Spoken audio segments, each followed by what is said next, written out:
Bom dia a todos.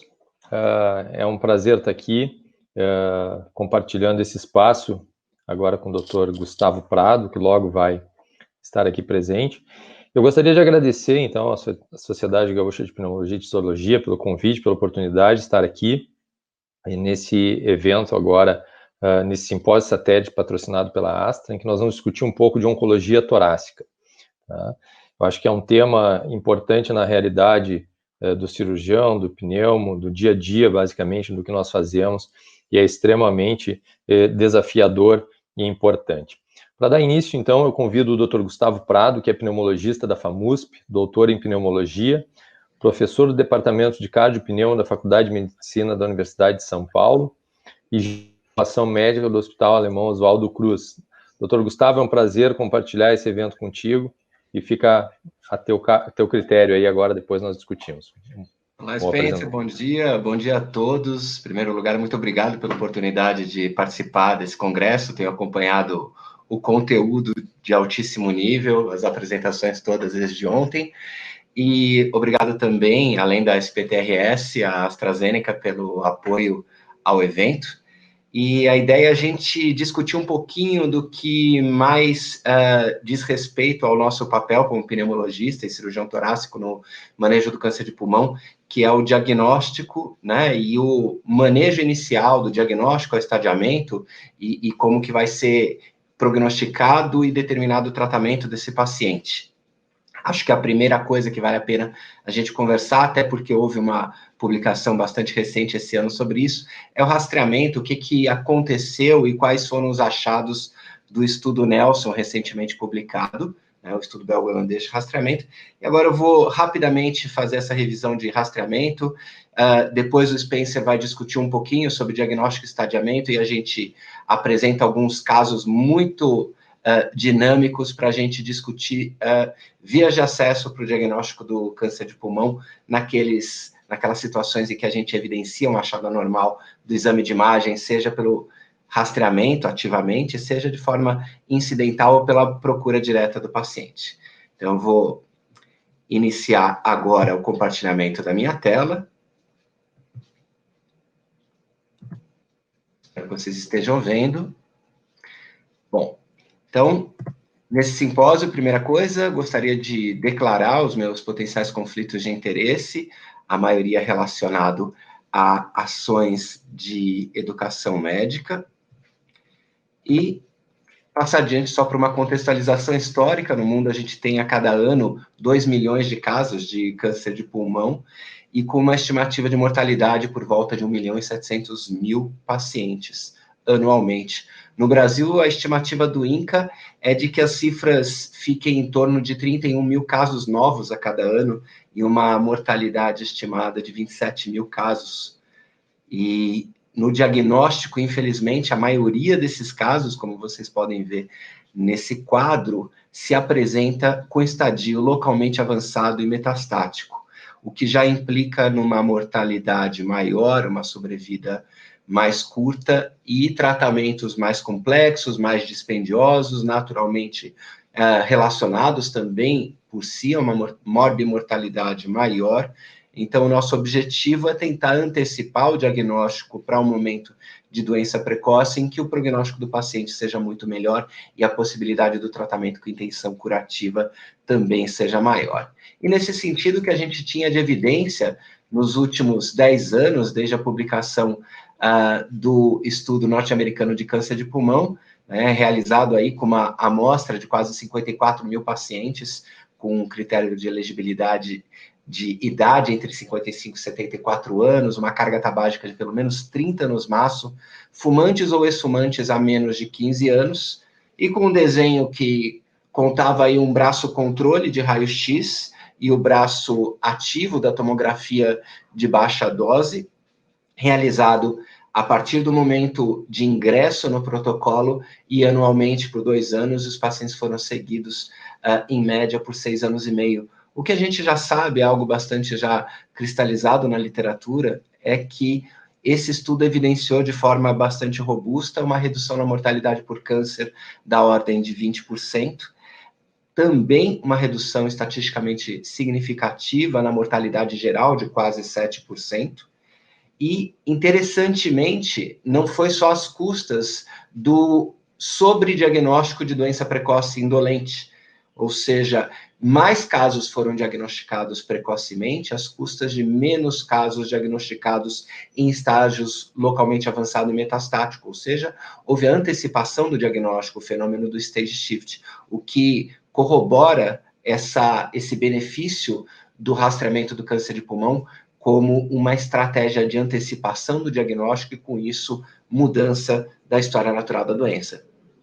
E aí, agora nesse ano, então quase uma década depois da publicação do estudo norte-americano, a gente tem o estudo belgo-holandês, o Nelson, que com um desenho um pouquinho diferente, então uma população elegível de 50 a 74 anos, com uma carga tabágica de pelo menos 10 cigarros por dia ao longo de 30 anos, ou 15 cigarros por dia por 25 anos, sem antecedentes de outras neoplasias e câncer de pulmão nos últimos 5 anos.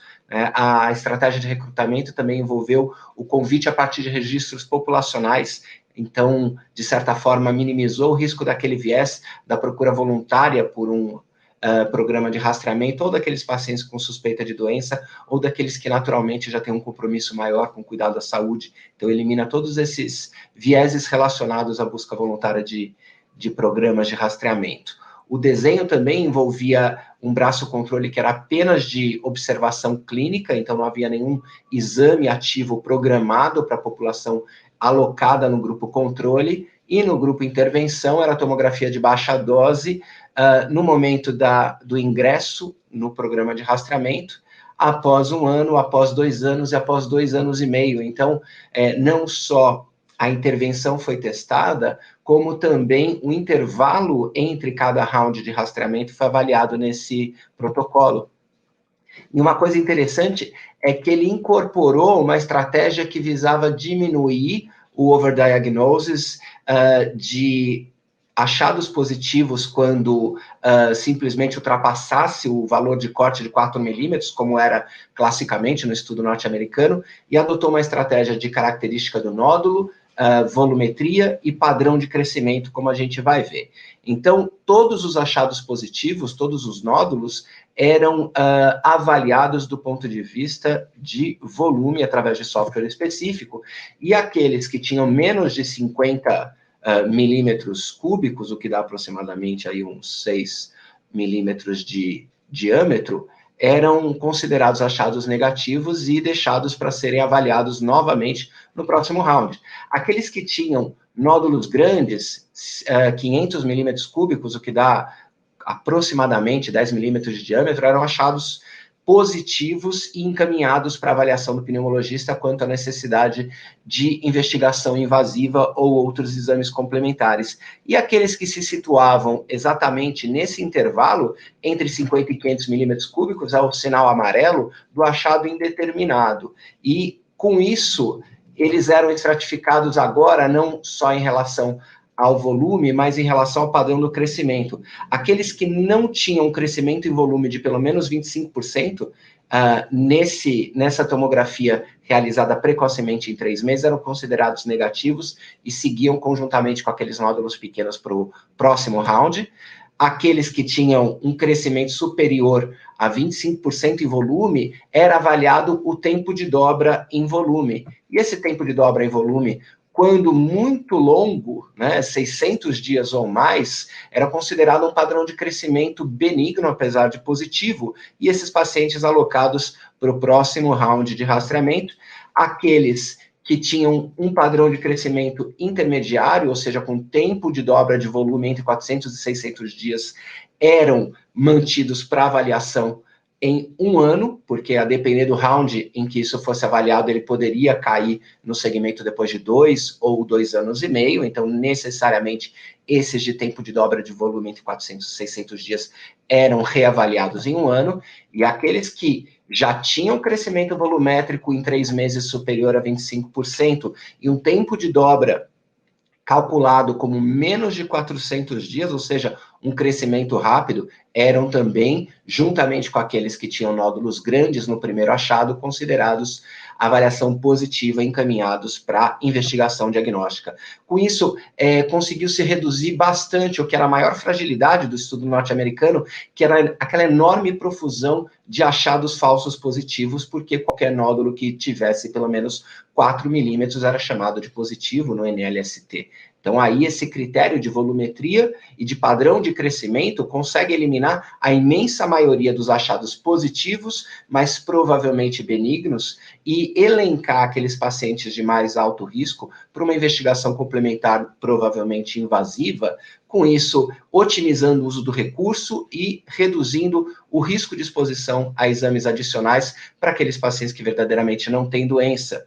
E aí, com tudo isso, o que se observou de resultado? O que já se esperava, né, um maior diagnóstico de câncer na população submetida ao programa de rastreamento, do mesmo jeito que a imensa maioria dos estudos consegue observar, e como vocês podem ver no gráfico abaixo, uma redução na mortalidade por câncer da ordem de 24%, ou seja, de magnitude ainda maior do que aquela observada no estudo norte-americano. O que aconteceu foi que, enfim, os autores advogam que o tamanho de amostra, mesmo tendo tido esse tempo de segmento bastante prolongado, não era suficiente para ter poder estatístico para detecção de diferença em mortalidade geral, tanto que o odds ratio para mortalidade geral foi 1,01, né, com intervalo de confiança compreendendo o efeito nulo da unidade, ou seja, o estudo foi positivo para redução de mortalidade por câncer. E a conclusão que a gente consegue capturando de forma crítica o resultado desses dois principais estudos positivos e estudos com uma robustez suficiente para determinar o delineamento de diretrizes por diversas sociedades, é que sim, o rastreamento por tomografia de baixa dose reduz mortalidade por câncer de pulmão, e essa redução ela é de 20% a 24%, como a gente observa nesses dois grandes estudos. A redução de mortalidade geral, ela existe, foi comprovada pelo estudo norte-americano e não observada pelo estudo belgo-holandês.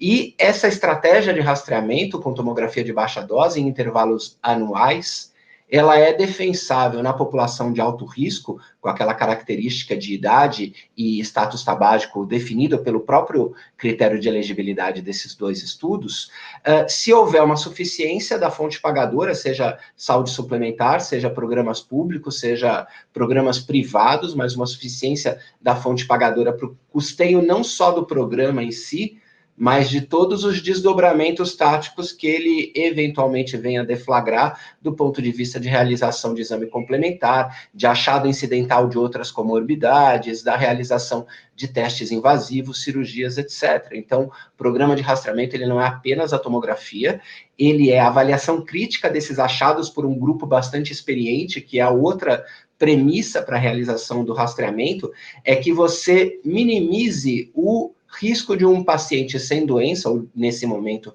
de um voluntário sem doença, ser exposto a um exame potencialmente causador de morbimortalidade. Então, você precisa ter uma equipe especializada, que seja de um centro de referência, a fim de minimizar a indicação desses procedimentos e que, quando realizados, eles tenham os melhores desfechos possíveis e um menor risco de complicação, porque a gente está falando que a maioria dos casos abordados ainda será de falsos positivos.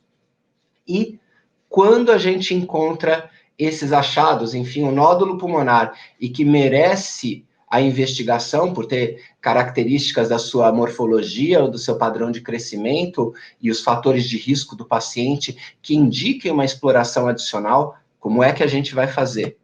Né? A primeira coisa que a gente sempre lembra é dessa diretriz de manejo de nódulo pulmonar, publicada em 2017 pela Sociedade Fleischner, mas a gente tem que lembrar que quando a gente fala de rastreamento de câncer de pulmão, a gente não está falando de o achado incidental de um nódulo pulmonar em um paciente de baixo risco. A gente está falando do achado de um nódulo pulmonar no paciente que teve tanto um alto risco que foi encaminhado, que foi eleito para participação de um programa de rastreamento. Então, a probabilidade pré-teste, ela já larga muito mais alta e, de certa forma, já reduz todos os nossos limiares para investigações invasivas. A outra coisa que faz a gente se inclinar à utilização dessa diretriz da Sociedade Fleischner é que você precisa pensar no rastreamento como um programa populacional. Então, todas aquelas decisões complexas de especialista, em programa de rastreamento, você precisa partir da premissa de que vai haver uma moldura de interpretação de resultado do exame e de indicação de condutas adicionais para que mesmo aquele generalista na ponta, que esteja fazendo isso num serviço de atenção primária, consiga lidar com os achados desse exame com a mesma proficiência que o especialista faria. Então, você precisa ter todo um guia de interpretação e de conduta, e é por isso que a gente tem estratégias específicas para avaliação do resultado nesses pacientes rastreados. E aí eu finalizo com a orientação de que achado de nódulo pulmonar em paciente dentro de um programa de rastreamento, ele deve ser visto de duas formas.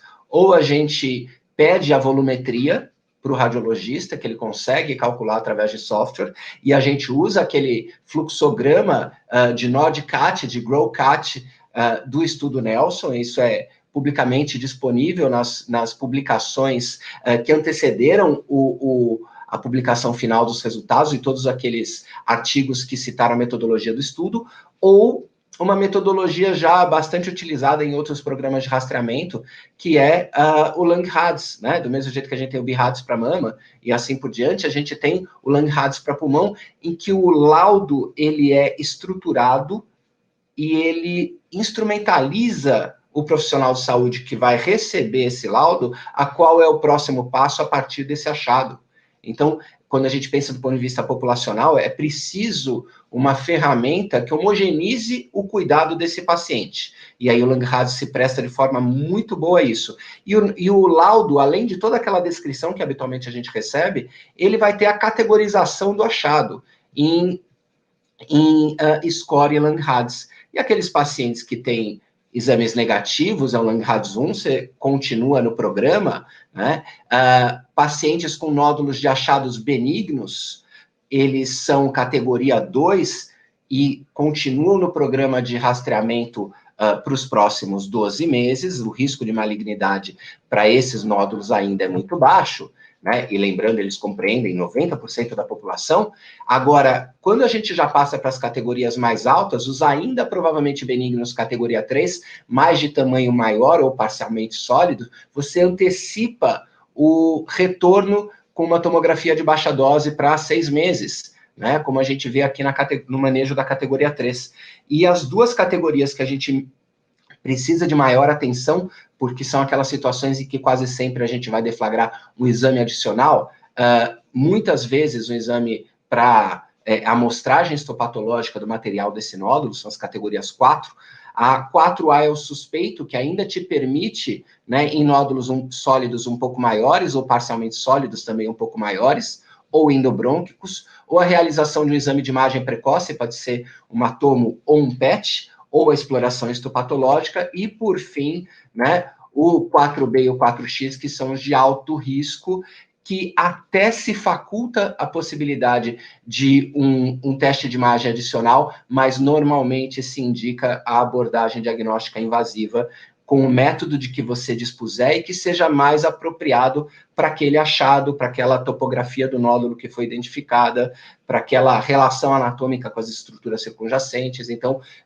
a diretriz ela não pode dizer se você deve biopsiar por agulha, por broncoscopia ou por cirurgia, mas ela vai te dizer quais são as situações em que protelar a avaliação desse paciente pode expor ao risco de um diagnóstico mais tardio. Ou seja, 4B, 4X precisa ser avaliado com estudo histológico, com amostragem do nódulo, para conseguir fazer o diagnóstico do que aquilo muito provavelmente pode ser um câncer.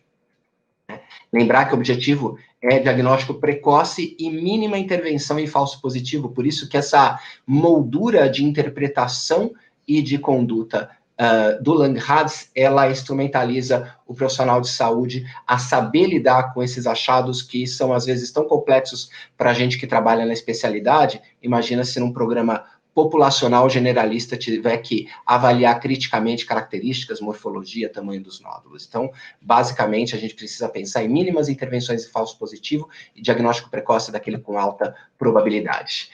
E com isso eu pauso a minha apresentação, agradeço até o momento a atenção de vocês e a gente continua para a próxima etapa sob o comando do Spencer. Muito bem. Eu vou passar rapidamente, então, para iniciar a minha apresentação aqui. Acho que está ok, o pessoal deve estar vendo. Bom, eu fiz uma breve revisão do que eu considero quase um passeio em relação ao nódulo de pulmão na abordagem na discussão multidisciplinar. Aqueles assuntos, aqueles tópicos que a gente acaba tendo que discutir no dia a dia. Declaração de conflito de interesse, eu não tenho em relação a essa apresentação. Eu gosto muito de ver como as coisas acontecem um pouco na história em relação a tudo que a gente trata, e esse é um artigo do Lancet de 1955, em que já falava a questão do aumento do uso dos exames de imagem na detecção dos nódulos de pulmão, e que quando a gente encontrava um nódulo de pulmão, isso podia se tratar de uma neoplasia, e que o diagnóstico e a intervenção precoce provavelmente era a única chance que a gente tinha de curar esse paciente. Também já chamava atenção para a questão do baixo risco de neoplasia nos pacientes com menos de 30 anos, então se a gente imaginar isso, 55 para hoje, mais de 60 anos se passaram e a gente continua com muita coisa ainda se repetindo. Eu gosto dessa tabela, se a gente pega a 8ª edição do TNM, a gente considerar essa divisão que eles fizeram em relação ao estágio precoce, e o que a gente vê é que mesmo nos pacientes com estágio 1, a diferença de tamanho do nódulo tem um impacto significativo na chance de cura desse paciente. O nódulo até 1 centímetro, ele tem uma chance de cura de 92%, e quando ele tem entre 2 e 3, isso cai para 77%. Isso é significativo, a gente tem que estar atento, e eu acho que a gente tem um compromisso em relação a isso com o paciente. Então, frente ao achado de um nódulo de pulmão, eu acho que a gente tem 2 questões para mim que são fundamentais. Se a gente vai observar ou vai tratar esse paciente. E se nós vamos tratar, o que nós vamos fazer? Como nós vamos diagnosticar esse paciente, como nós vamos estadiar esse paciente, e se tratar, que tipo de tratamento? Lobectomia, segmentectomia, SBRT, né? Eu, como cirurgião, obviamente, acabo tendendo muito mais às ressecções, mas eu gosto muito da discussão, né? E nós temos na equipe um pessoal da radioterapia que é extremamente eficiente e capaz, e eu gosto muito de ouvi-lo sempre que a gente tem o achado de um nódulo. O cenário ideal que nós sempre imaginamos é que nós pudéssemos tratar todos os nódulos pulmonares malignos, evitando procedimentos nos nódulos benignos, né? E oferecer para o nosso paciente, que com um câncer de pulmão, o melhor tratamento do ponto de vista oncológico, com preservação pulmonar, na maior quantidade possível. A gente sabe que hoje, quando a gente identifica nódulos de pulmão nos pacientes de risco, esses pacientes têm uma alta chance de vir a desenvolver novas neoplasias, até mesmo no pulmão. Isso hoje é uma condição frequente. Eventualmente, nós temos pacientes que têm 2, 3, 4 neoplasias primárias. E o surgimento de novos cânceres de pulmão também acaba sendo uma realidade. Mas, por outro lado, o que a gente sempre questiona é que o paciente só tem tempo de desenvolver uma segunda neoplasia se nós o tratarmos bem da primeira. Então, acho que esse é o nosso compromisso. Mas a realidade é que, apesar de todas as ferramentas oferecidas de diagnóstico, ainda é esperado que cerca de 20% das lesões ressecadas sejam benignas. Nós não temos uma forma mágica ainda que nos dê 100% de certeza a respeito do diagnóstico. Isso acaba sendo mais verdade ainda quando a gente tem um índice alto de doenças inflamatórias, granulomatosas, como nós temos aqui no Brasil. Para ajudar isso, a gente acaba buscando questões relacionadas à probabilidade de malignidade dos nódulos e o classificamos, nódulos que têm baixa, média ou alta probabilidade de malignidade, nódulos que têm menos de 5% de chance de malignidade, até nódulos que têm, com achado já, uma chance maior do que 65% de serem malignos, e com base nisso nós tentamos organizar o nosso raciocínio. A gente sabe que é fundamental a questão de tamanho e crescimento do nódulo. O Dr. Gustavo já salientou isso em relação ao screening e as ferramentas que a gente tem de acompanhamento, Nódulos com menos de 5 milímetros têm menos de 1% de chance de serem malignos, enquanto nódulos com mais de 20 milímetros eles têm um risco maior de 50% de serem malignos. E o crescimento é algo muito importante, né? Então, a gente sabe que o tempo de duplicação tumoral é algo fundamental para determinar a malignidade e também denota o comportamento biológico desse tumor, que é algo que a gente ainda não consegue compreender completamente, mas tem um impacto na chance de cura. Uma coisa que chama atenção só, e nós que trabalhamos com isso sabemos, mas nem todo mundo que acaba vivenciando o nódulo de pulmão lembra, é que duplicar de volume não é duplicar de diâmetro, né? Então, quando o nódulo aumenta 26% do seu diâmetro, ele já teve uma duplicação de volume. Isso significa que o nódulo com 9 milímetros, se ele passar para 1,2, ele já duplica.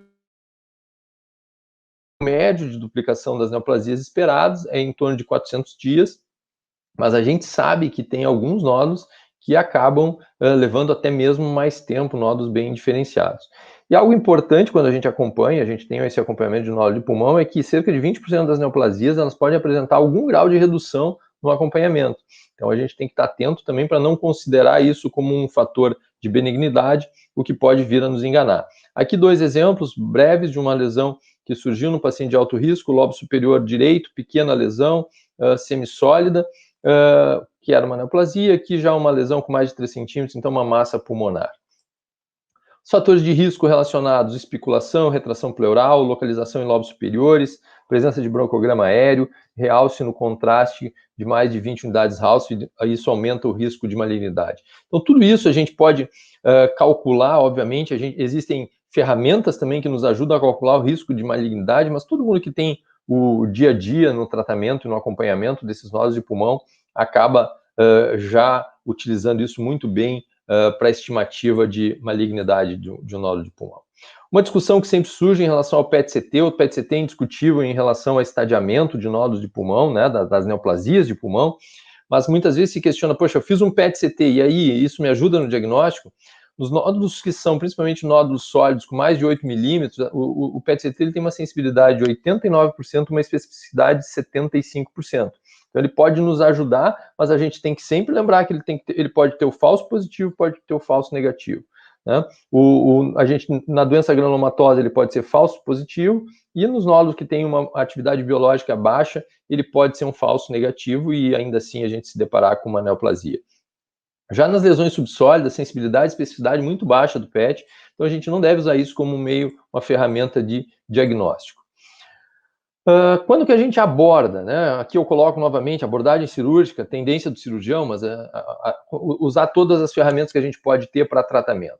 A gente deve abordar os nódulos que cresceram, os nódulos sólidos com mais de 8 milímetros, nódulos subsólidos, que quando eles aumentam de tamanho, ou mais importante, quando eles aumentam o seu componente sólido. Isso é mais importante que aumentar de tamanho, né? Algumas vezes a gente tem um nódulo subsólido e que a gente vê o aumento do componente sólido. Isso é fundamental para que isso nos alerte, porque provavelmente nós estamos frente a um adenocarcinoma invasor. Isso é importante.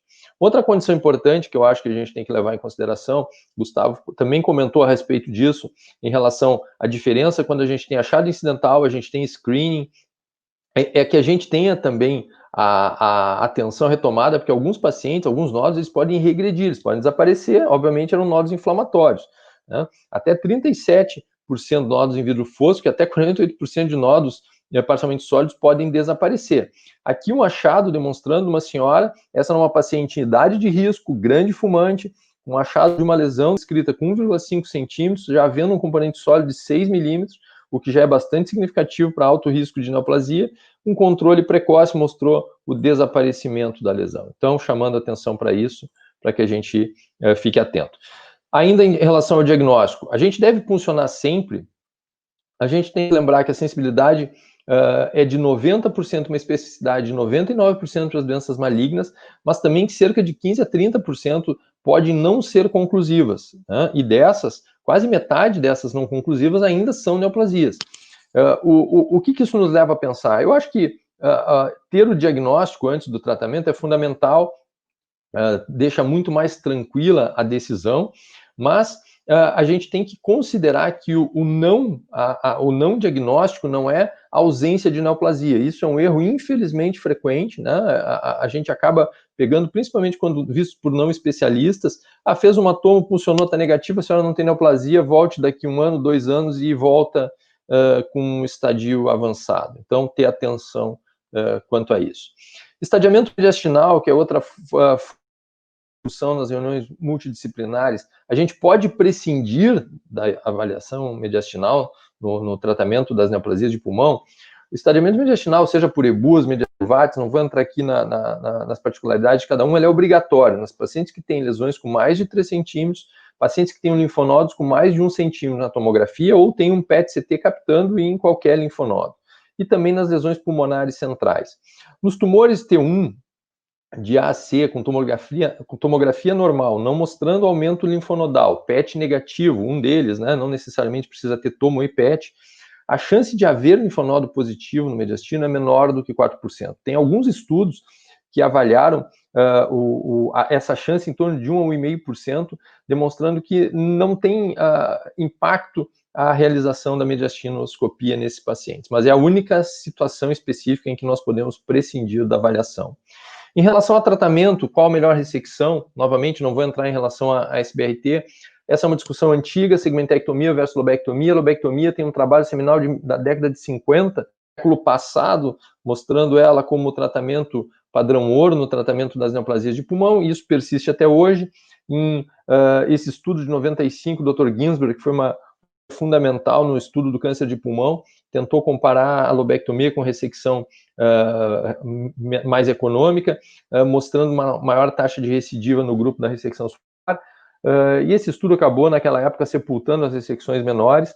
Obviamente que muita coisa mudou desde então, né? E a gente tem tentado estudar e entender isso melhor, mas a lobectomia, então, ainda é o padrão ouro, e as ressecções menores, elas parecem carregar um risco maior de recidiva local. Nós temos 2 trials que estão correndo, que devem nos ajudar a responder a essa informação, e a gente deve considerar, então, muitos estudos mostram que em pacientes acima de 71 anos, a gente ainda pode considerar a ressecção sublobar, os resultados acabam sendo semelhantes, mas o que não é observado em pacientes mais jovens, né? Então, a gente deve buscar o melhor tratamento para esses pacientes. E se a gente definir por uma ressecção econômica, e novamente, obviamente, aqui a gente não discute a respeito do paciente que não pode ser submetido a uma ressecção mais ampla, né? Aquele paciente que tem uma função pulmonar limítrofe, algumas vezes ele tem essa alternativa de tratamento. A gente deve seguir critérios bem estabelecidos em relação ao tamanho da lesão, ela deve ter menos do que 2 centímetros, de preferência com padrão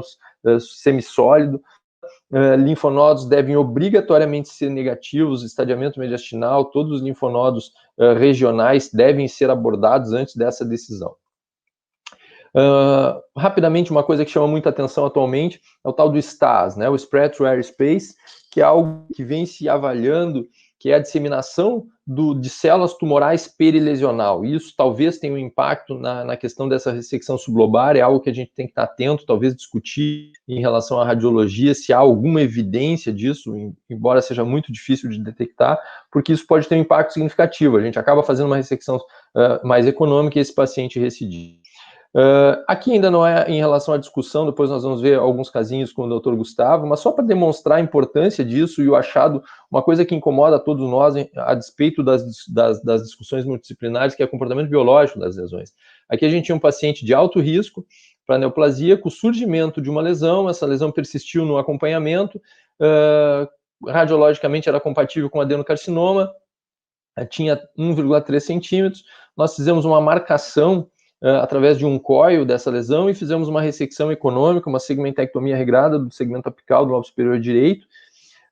O resultado foi um adenocarcinoma nesse paciente, sem comprometimento de pleura visceral, e esse paciente faz acompanhamento, ele tem 8 anos de acompanhamento sem nenhuma evidência de recidiva. Aqui um caso demonstrando uma lesão extremamente precoce, lobo inferior esquerdo, uma lesão semissólida, numa paciente grande fumante, essa já com uma função pulmonar reduzida, então já se optou até por limitação por uma ressecção mais econômica, mas uma lesão muito precoce. Foi feito também uma marcação, ressecção dessa lesão, e aqui o que a gente vê, no acompanhamento posterior, essa paciente teve uma recidiva local em 2 anos. Né? Embora o resultado anatomopatológico dela tenha sido de um adenocarcinoma com 9 milímetros, com margens amplas, mas ela tinha um aspecto fundamental que era a invasão de pleura visceral. Então, essa paciente ela tinha um T2 já diagnosticado, com uma maior chance. Mas, certamente, se a gente pega só por imagem, parecia uma lesão muito inicial, mas já era uma lesão de comportamento biológico mais agressivo. Então, acho que isso é fundamental para que a gente também se atente em relação a essas situações. Bom, foi um passeio muito breve, muito rápido, mas eu acho que são alguns pontos que chamam a atenção quando a gente acompanha esses nodos de pulmão, né? E a gente precisa, obviamente, se aprofundar em cada um deles. Mas eu acho que de mensagens importantes, diagnóstico precoce ainda é a melhor chance de cura para o paciente com neoplasia pulmonar, certamente tem um impacto econômico fundamental, qualidade de vida, e a gente deve buscar isso, né?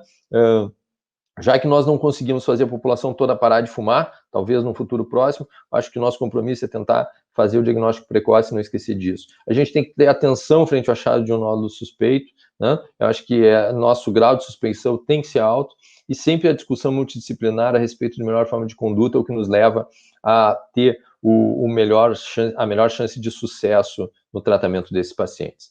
Muito obrigado, eu vou parar o compartilhamento e a gente volta, então, com o Dr. Gustavo para nós discutirmos a apresentação de uns casos. Bom, vocês me ouvem? Sim, Gustavo. Ok, já coloquei minha tela. Eu acho que é interessante se o Spencer continuar com a tela dele ativa, até caso queira, né, compartilhar a impressão. Esse é o primeiro casinho vindo de programa de rastreamento com achado 4B, 4X, que a gente tem aqui, né, a descrição desse nódulo semissólido, ou seja, um componente vidrofosco e um componente sólido central, dando maior aumento aí, né, uma lesão que tem até outros sinais sugestivos de invasão, que é a presença de bronquiolectasia intralesional, angiectasia intralesional, a borda espiculada do componente sólido e essa espiculação chegando até a pleura. Spencer, como você abordaria isso para diagnóstico? Já veio do laudo do rastreamento que é para abordar, 4B, 4X, abordar. Esse é um caso bem interessante, né, Gustavo? Eu acho que, assim, se a gente discute com o radiologista, essa é uma lesão que ela tem uma suspeição enorme de neoplasia já, né, uma lesão com um componente sólido importante. A discussão que, para mim, fica nessas situações é se a gente abordaria essa paciente do ponto de vista diagnóstico através de uma punção transtorácica, ou se essa paciente iria direto a uma ressecção. Né? Falou punção, já vou te dar o resultado. Você falou punção, pessoal, o radiologista da intervenção estava com sangue nos olhos, fez a biópsia percutânea guiada pela tomo e veio hiperplasia adenomatosa típica. Manda o paciente voltar no que vem? Pois essa, sempre quando a gente funciona, o que a gente tem que estar preparado para discutir com o paciente, né? Eu não consideraria, eu acho que esse paciente, né, com uma área de componente sólido, acho que o que a gente acaba vendo nesse paciente, eu sempre me preocupo muito, obviamente que cirurgião é mais invasivo, mas eu tento me frear um pouco, pensando na questão de risco, no que isso representa, no impacto que isso tem. Agora, eu acho que o risco de deixar uma neoplasia em desenvolvimento num paciente é muito alto, e principalmente até em relação àquele caso que eu mostrei ali, a gente não... Uma coisa que me incomoda muito é o comportamento biológico das lesões, né? Então, às vezes, isso é uma coisa que nós não temos ainda. Eu não ficaria contente, eu não deixaria essa paciente, eu levaria ela à ressecção a despeito desse achado, devido a essa área sólida que o que a gente acaba vendo nisso é já um componente de adenocarcinoma provavelmente minimamente invasivo, no mínimo. Pois é, foi isso que a gente fez. A gente fez o PET, no PET a própria captação da lesão não era alta, mediastino limpo, nenhum outro sítio suspeito de doença. Como o componente sólido era pequeno, periférico, e o paciente não tinha N1 suspeito, nem acometimento mediastinal, foi prescindido do estadiamento invasivo, encaminhada para uma lobectomia superior direita, veio um adenocarcinoma invasivo com 1,2 centímetros no maior diâmetro, N0, M0, e sem extensão pleural. Então, essa trave fibrótica aí era só reação desmoplásica. Ainda temos 5 minutinhos, próximo caso, mostrando aqui a imagem. Então, mais uma vez, o Spencer mostrou para a gente que, às vezes, um resultado negativo de um exame não quer dizer que o paciente não tenha doença e que a gente precisa relativizar esses achados. Esse caso aqui também veio de um programa de rastreamento, e o que a gente viu, um paciente assintomático, era... Vamos pausar aqui a imagem, né, e dar um zoom. Bom, aqui uma lesão endobrônquica no segmento, na porção distal do brônquio intermédio, né, bem na emergência aí do brônquio lobar médio e do segmento superior, do lobo inferior. Spencer, você abordaria essa lesão por percutânea também? Ele tem uma área de atelectasia, né, Gustavo, que a gente acaba vendo na tomografia, uma área de atelectasia pulmonar, e provavelmente essa atelectasia é feito de obstrução brônquica, né? Então, o mais provável nesses pacientes é que ele não tenha lesão parenquimatosa e que a origem dessa atelectasia seja uma lesão endobrônquica. Eu acho que, nesse caso, iniciaria por uma endoscopia respiratória, né? Fizemos a endoscopia, confirmou essa imagem aí de uma lesão vegetante para a luz brônquica, era um tumor carcinoide, né? Veio uma neoplasia epitelial com diferenciação neuroendócrina, não tinha necrose na amostra, não tinha mitose na amostra, então a gente ficou aí com a suspeita de um carcinoide típico, foi estadiado e submetido a uma lobectomia inferior direita, e está muito bem desde então. Então, lembrar que, às vezes, essas grandes opacidades, né, podem deixar a gente tentado a uma abordagem percutânea, mas, nesse caso, o maior componente dessa opacidade é a atelectasia do lobo inferior direito e a lesão é endobrônquica.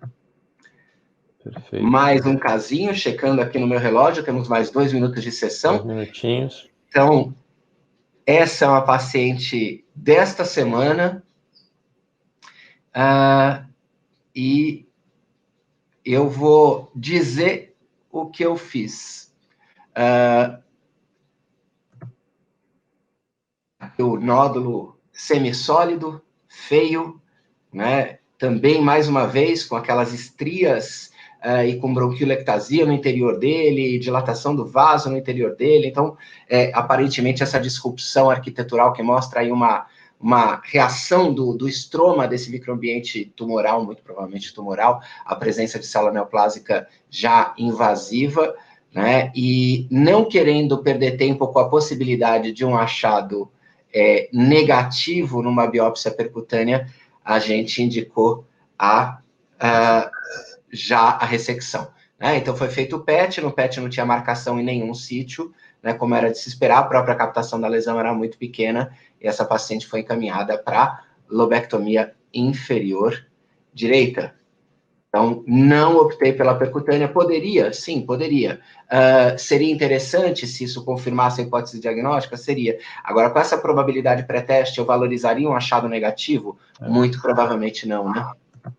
E eu acho que é importante, né, Gustavo, a gente considerar que, embora, claro que hoje a gente tem uma coisa maravilhosa com os radiologistas, que a gente pode incomodar eles muito em relação a isso, né? Eu adoro essa questão, mas existe o risco, né, de ter algum tipo de complicação mesmo numa punção que é para ser simples, né? Então, não achar que biopsiar é livre de toda a complicação. Né? Já que você falou de risco de complicação, esse é o último caso para a gente encerrar. Veio como 4X, né, 4B, e aí, o que você faria?